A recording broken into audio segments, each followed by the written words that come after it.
एक समय महर्षि श्री वेदव्यास जी हस्तिनापुर पधारे। उनका आगमन सुन महाराज धृतराष्ट्र उनको आदर सहित राजमहल में ले गए। स्वर्ण सिंहासन पर विराजमान कर चरणों तक लेकर उनका पूजन किया।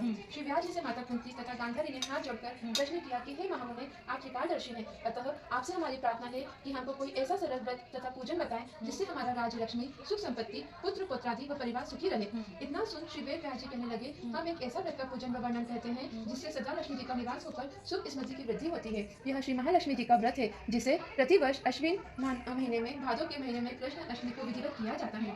हे महामुने, इस व्रत की विधि हमें विस्तार पूर्वक बताने की कृपा करें। तब वेदव्यास जी बोले, हे देवी, यह व्रत डोरा बनाए, उसमें 16 गांठ लगाए, हल्दी से पीला करें, प्रतिदिन 16 दूध व 16 गेहूं डोरे को चढ़ावे।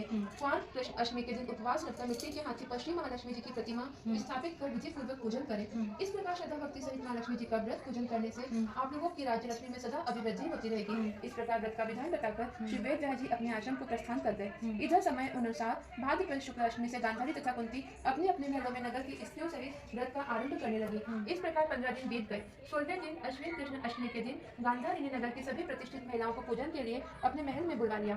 माता कुंती के यहाँ कोई भी महिला पूजन के लिए नहीं आई। साथ ही माता कुंती को भी गांधारी ने नहीं बुलाया। ऐसा करने से माता कुंती ने अपना बड़ा अपमान समझा। उन्होंने पूजन की कोई तैयारी नहीं की। अर्जुन भीम, नकुल और सहदेव महल में आए तो कुंती को उदास देखकर पूछा कि हे माता, आप इस प्रकार उदास क्यों हैं? आपने पूजन की तैयारी क्यों नहीं की? तब माता कुंती ने कहा कि हे पुत्र, आज महालक्ष्मी का व्रत का उत्सव गांधारी के महल में मनाया जा रहा है। उन्होंने नगर की समस्त महिलाओं को बुला लिया और उसके 100 पुत्रों ने मिट्टी का एक विशाल हाथी बनाया, जिस कारण सभी महिलाएं उस बड़े हाथी का पूजन करने के लिए गांधारी के यहाँ चली गई, लेकिन मेरे यहाँ नहीं आई। यह सुनकर अर्जुन ने कहा कि हे माता, आप पूजन की तैयारी करें और नगर में बुलावा लगा दें कि हमारे यहाँ स्वर्ग के ऐरावत हाथी की पूजा होगी।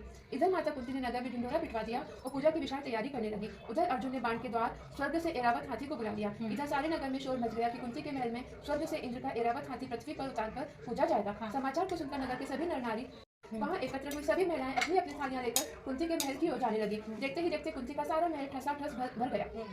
माता कुंती ने ऐरावत को खड़ा करने के हेतु अनेक रंगों की चोक करवाकर नवीन रेशमी वस्त्र बिछवा दिए। नगरवासी स्वागत की तैयारी में फूल, माला, अबीर, गुलाल, केशर हाथों में लिए पंक्तिबद्ध खड़े थे। जब स्वर्ग से ऐरावत हाथी पृथ्वी पर उतरने लगा तो उसके आभूषणों की ध्वनि गुंजन होने लगी। ऐरावत के दर्शन होते ही जय जयकार के नारे लगने लगे। सायंकाल के समय इंद्र का भेजा हुआ हाथी ऐरावत माता कुंती ने के भवन के चौक में उतर गया। तब सब नर नारियों ने पुष्पमाला, अबीर, गुलाल, केशर आदि सुगंधित पदार्थ चढ़ाकर उसका स्वागत किया। राज्य पुरोहित द्वारा ऐरावत पर महालक्ष्मी जी की मूर्ति को स्थापित करके वेद मंत्रोच्चारण द्वारा पूजन किया गया। नगरवासियों ने भी महालक्ष्मी पूजा किया। इस अनेक प्रकार के पकवान लेकर आटनगांव, पाटनगांव, मरद राजा, मतलब नदी, नंदन, बलवा, कहे, कहानी सुनो, महालक्ष्मी, सल्ला करके